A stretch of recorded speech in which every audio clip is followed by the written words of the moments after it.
ప్రభు అయిన యేసుక్రీస్తు నామానికి మహిమ కలుగును గాక. పరిశుద్ధ గ్రంథం బైబిల్ అనే వాక్య భాగాన్ని చదువుకుందాము. యోహాను రాసిన మొదటి యోహాను పత్రిక 4వ అధ్యాయము 21వ వచనము.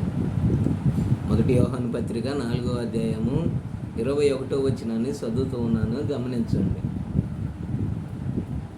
దేవుని ప్రేమించువాడు తన సహోదరుని కూడా ప్రేమింపవలనని ఆజ్ఞయు మనము ఆయన వలన పొంది ఉన్నాము.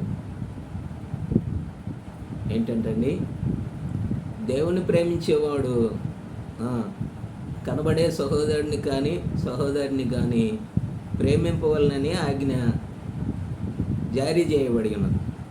ఎందుకని? దేవుని నమ్ముకున్న సహోదరుడు కానీ సహోదరి కానీ ఆయన కుటుంబంలో సభ్యులై ఉన్నారు. దేవుడి బిడ్డల్ని ప్రేమించాలి, సహోదరుల్ని కానీ సహోదరులను కానీ ప్రేమించాలి. ఎందుకని? ప్రేమ తప్పిదములు దాచిపెడుతూ ఉన్నదని వాక్యం రాయబడుతూ ఉన్నది. ప్రేమను వృద్ధి చేయగోరువాడు ఆ యొక్క తప్పిదములను పాపమును దాచిపెడతాడని వాక్యం రాయబడదు. నిజంగా కనబడే సహోదరుడిని ప్రేమించిన వాడు కానరాని దేవుణ్ణి ఎలాగా ప్రేమించగలుగుతాడండి? అందుకనే క్రొత్త ఆజ్ఞ ఏమైనా ఉన్నదంటే, నువ్వే గనక దేవుణ్ణి గనక ప్రేమిస్తే కనబడే సహోదరుని కూడా సహోదరిని కూడా నువ్వు ప్రేమించగలుగుతావు. ప్రేమ లేనివాడు వ్యర్థుడు అని వాక్యం రాయబడుతూ ఉన్నది. విశ్వాసము, నిరీక్షణ, ప్రేమ, ఈ మూడిట్లో శ్రేష్టమైనది ప్రేమే అయి ఉన్నది. ఆ ప్రేమే మన ప్రభు అయిన యేసుక్రీస్తు వారు అయి ఉన్నాడు. ప్రేమ కలిగిన దేవుడు లోకాన్ని ప్రేమించినాడు, శత్రువులను ప్రేమించినాడు, ఆయన్ని చంపేవారిని ప్రేమించినాడు. ఆయన అప్పగించే యొక్క ఇస్కరియోతు యోధాను కూడా మరి సహవాసంలో నుంచి తొలగించలేదులే, కానీ ఆయన్ను కూడా అందరితో పాటు ప్రేమించినాడు. ప్రేమ అంటే శత్రువులను ప్రేమించే ప్రేమ.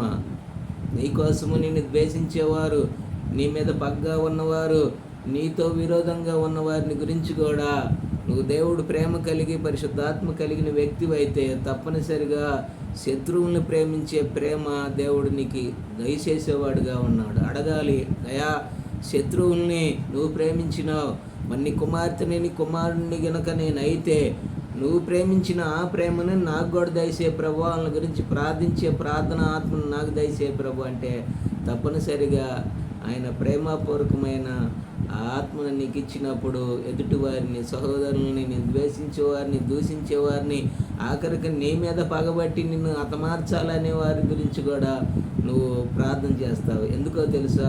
పరిశుద్ధాత్మ ప్రభు అయిన యేసుక్రీస్తు వారి యొక్క ఆత్మ నీలో ఉన్నది కాబట్టి నువ్వు తప్పనిసరిగా ప్రతి వారిని ప్రేమిస్తావు, ఆ ప్రేమలో నిలబడి ఉంటావు. దేవుడు వాక్యాన్ని దీవించును గాక. ప్రార్థన చేసుకుందాం. మా పరిశుద్ధ తండ్రి, శ్రేష్టమైన ప్రేమతో లోకాన్ని ప్రేమించినావయ్యా, ఎదుటి కనబడే యొక్క సహోదరుని ప్రేమించాలన్నావయ్యా.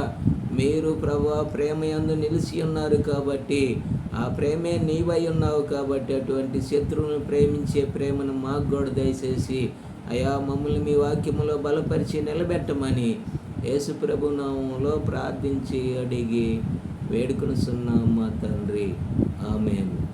దేవుడు బిడ్డలారా, వీడియోను కూడా లైక్ చేయండి, షేర్ చేయండి.